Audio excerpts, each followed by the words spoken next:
Right.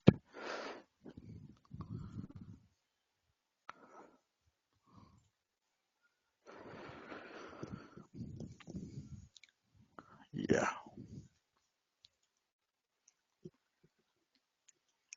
So we started ANOVA. ANOVA is coming from the hypothesis testing, isn't it? ANOVA is nothing but a setting up of a hypothesis. And to set up a hypothesis, what kind of problems we can solve in ANOVA when we have a Multi-means or yeah, too many means. yeah. So when we have a categorical data and a linear data. Categorical data is your independent variables, and a linear data or continuous data is a response variable, isn't it? Then we have looked into so many problems. So what are the can somebody help me out? Give me an example of how where I can set up the ANOVA hypothesis testing. Say you're comparing three drinks, okay? Mm-hmm. Okay, and you want to check maybe some factor, maybe let's say the reaction time, like how good it is at keeping you awake or whatever. So let's say three drinks of water, then some fruit juice, and there's coffee. And the null hypothesis would be like there is no difference, and and anything which rejects that, it can reject it. So we check here the variations of the activeness level of each individual who sticks to a particular thing. So from these Okay. observations, So you want to have a activeness as a continuous variable, right? So you yeah, how can the drink is, create yeah. a scale of activeness from 1 to 10 or 1 to 100, and here Correct. on your independent variable list you want to have a categorical data of one categorical data which have three levels like drink type 1, drink type 2, drink type 3, Correct. Yeah, exactly. right? And what is the hypothesis testing? I mean, what is my null hypothesis here? We'll say that there is no difference among each of these drinks. It's the same. Right. Like there's Okay. And what is alternate hypothesis? there is difference basically. There's something. One drink may affect you differently, or the other both all drinks affect differently. Each Yeah. something So like it means at least one, isn't it? Right. Right. Okay. Good. You have any other alternate example?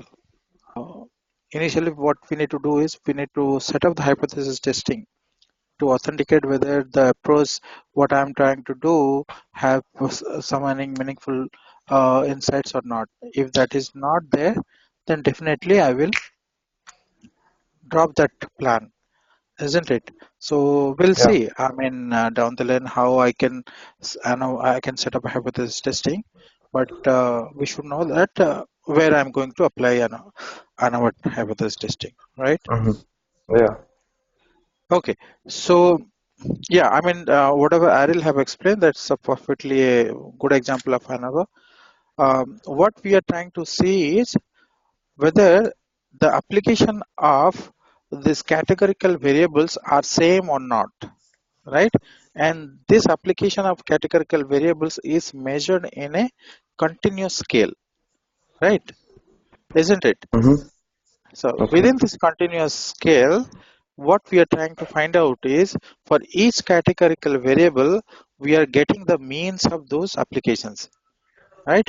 And then Hmm. we are trying to prove whether these means are same, statistically same, or not same, right? Yeah. Yeah. So in my categorical independent variable list, I can have one categorical variable or I can have multiple categorical variable, Hmm. isn't it? Yeah. Yeah. So when there is only one categorical variable, I can say ANOVA, and when there is a one-way ANOVA, what we say is one-way ANOVA, and if we have multiple categorical variables, we say multi-way ANOVA, right? Two-way, three-way ANOVA, like that, right? So that's what the ANOVA is also known as a test of means, right? That's what we are trying to get the means, and we're trying to test whether they are same or not. But at the same time, we also measure the variance of each mean, I mean each distribution, right? So how we are going to do, and uh, why we need to do that, we will come back. I'll come and explain how it will be done and why it will be done. Okay, that's what it is saying. The independent variables need to be categorical, right? If it is a categorical, and if it is an independent variable, then only you have to use for factors, right? It should be categorical and it should be independent. Okay, Yeah. right. This is what, as I told, what is how it is known as one way ANOVA, and how it is known as n way ANOVA. And so sometimes I have also told it not necessarily that your independent variables will be always your categorical variable. It can be a linear variable also. If it is a if there is a one categorical variable, another linear variable, then what we say is it's a analysis of covariance. Right? We'll come back. What is analysis of covariance? Let's first understand how the ANOVA setup is done, how this hypothesis testing is done, how I differentiate what to what level I can say these means are different when I do the statistical analysis. So, on what basis I can say statistically the means of the application of each categorical variable are they are different from each other, okay, or they are same in terms of statistic, right? So this is what I am going to find out by using some algorithm, and let's get into the concepts, right? Yeah, so this we have studied, right? This is also I have explained, I mean, when to set up no t-test, when to set up ANOVA, when to set up analysis of covariance, and when you need to set up a regression. So regression is nothing but when your independent variable list are continuous variables, okay? When they are continuous variables and your response variable is also continuous, then you have to go for regression analysis. You cannot do that using ANOVA. Okay, ANOVA analysis of covariance. This also we have explained in last class. Okay, let's understand what is one way ANOVA and how we are going to set it up. So, okay, so this script talks about when I am going to set up a hypothesis testing for one way ANOVA.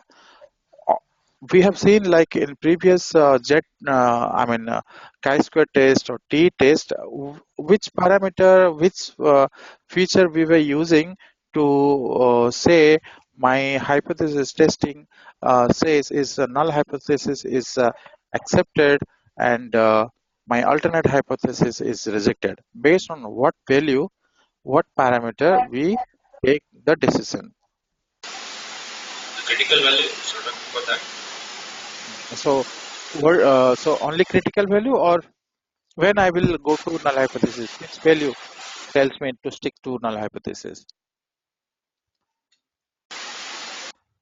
P value, isn't it? Your Z value, right? When you do a inference inference of your sample statistics to population statistic, you will get the Z value and P value. Yes or no? Yeah. Right. So based on this P value and Z value, I say whether I need to stick to my null hypothesis or I need to go to alternate hypothesis. Yes or no? Yes. So like our P value, there is something called eta square, right? There is something called eta square, and based on the eta square value, we decide whether we should stick to my null hypothesis or I have to reject my null hypothesis in ANOVA hypothesis testing. Okay, there is also another one. There is called F statistics. Okay, so this F statistic also is going to help me out. And what are the things are there? There is something called mean square. Okay, we'll understand them. Okay, what is the eta square? How it is going to be used? What is F statistics and what is mean square? All these things we will understand by using an example, right? Yeah. Let's see what I have. Yeah. So something the strength of the ANOVA test is coming from two you know values. Something is sum of square between the means and sum of square sum of square between the groups and sum of square within the group. Okay, what is this sum of square between the group and what is this sum of square within the group and what is sum of square total? Okay, total variation is within the group. Let's understand that. Let's take an example and let's understand. And from here we will go and try to get it. What is eta square? What is F statistics? Okay, and then what is the strength of the test? And what whether should I stick to my null hypothesis or I have to reject null hypothesis, and then I will do the remaining part of the job. Okay, let's see one example. See, all of you who joined your company, let's say you have joined, I think 2016 in a software software company. Okay, let's say you and your friends. Okay, how many years now you already spent? So 2 years. Let's say not let's let's not take 2016. I'll do one thing. I'll say 2000. Okay,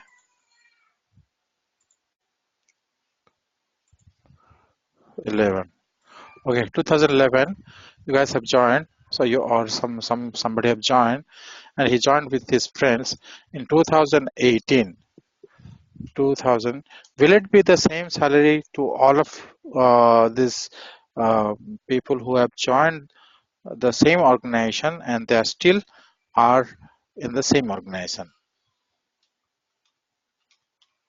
Will it be same salary? Mostly no.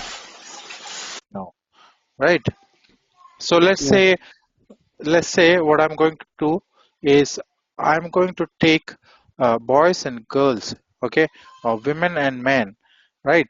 They joined, let's say, from engineering college, 100 students, 100 passed out graduate students joined Infosys on 2011, and in 2018, I want to say that will be same as male engineers.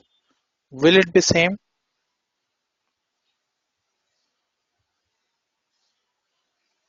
No. Yeah. Why it is no? Because the ratio male is to female ratio. No, the average salary. Why you need to? It No, I can't hear. depends on the company joined and all. They are on the same company. Uh, Depends on the I think it depends on the agreeableness of and how well you ask for a raise and all that. How Let's close you say are. all of them they join on the same salary. Okay, on 2011, both girls and boys. And now in 2018, so what will be my assumptions? My assumption will be the salaries of boys and girls will be same because they are on the same company. The company performance is affected to all of them, and all of them have joined on the same salary, right? So in 2018, please tell me whether their salaries will be same or not same. Should be same. No, Let Lakshmi. mhm. Because Performance also comes into picture, right? Right, right. Good, good. Okay. Any other? Any other?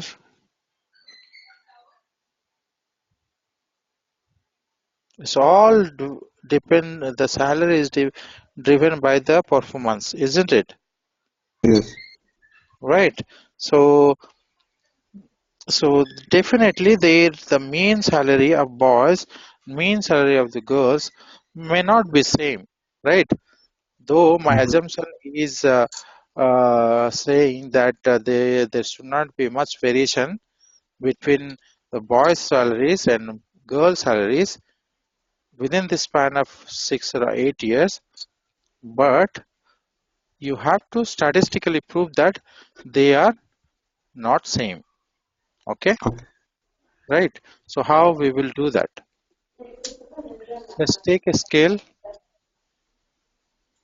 Okay, so this is a continuous variable.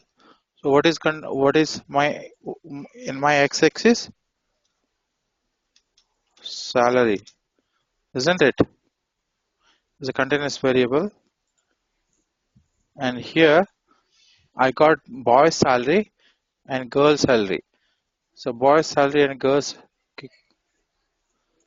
and this is frequency.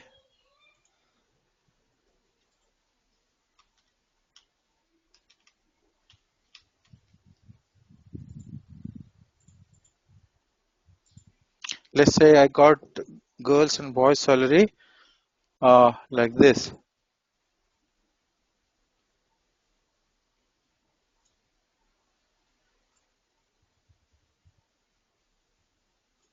isn't it? Can I? Is it possible or not?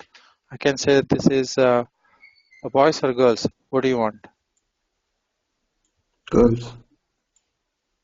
Low salary is it?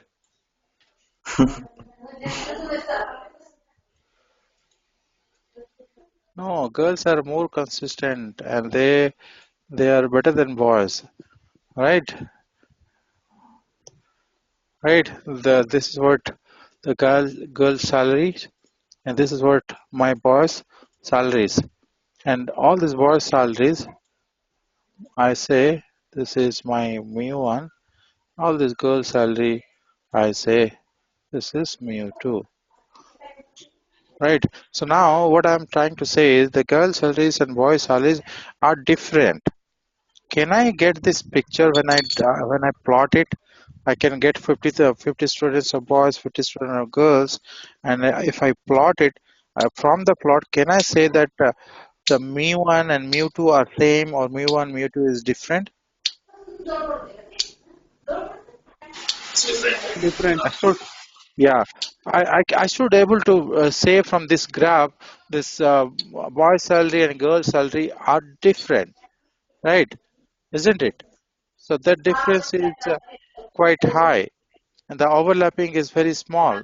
So I can say mu1 mu2 is different, isn't it? So here it may not need for me to do set up a hypothesis testing. Okay, but in other case,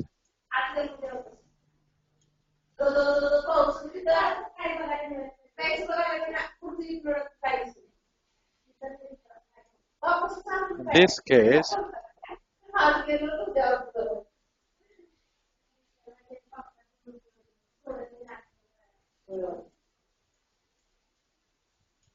in this case, it's very difficult to say these two no, distributions are different because there is a lot of overlapping between them, isn't it? So how I will say this if I get the salaries of boys and girls in this form and pictorially I can say there is a overlapping. So how I will prove they are different or they are same?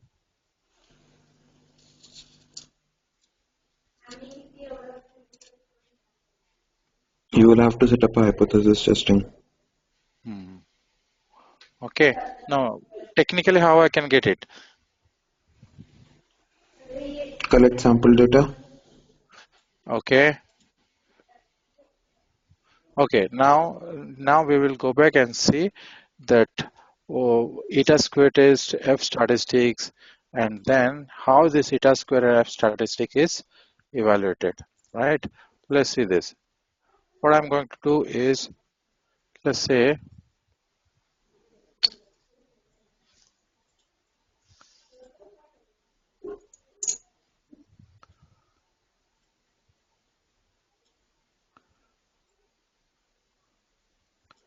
okay, so there is a, so I got a mu1 here,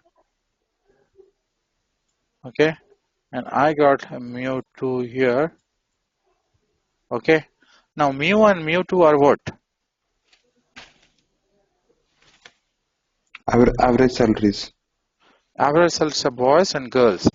Now, Yeah. what will be I mean, mean average or grand mean of the salaries of entire population? Now, boys and girls both are there in my population, isn't it? Yeah.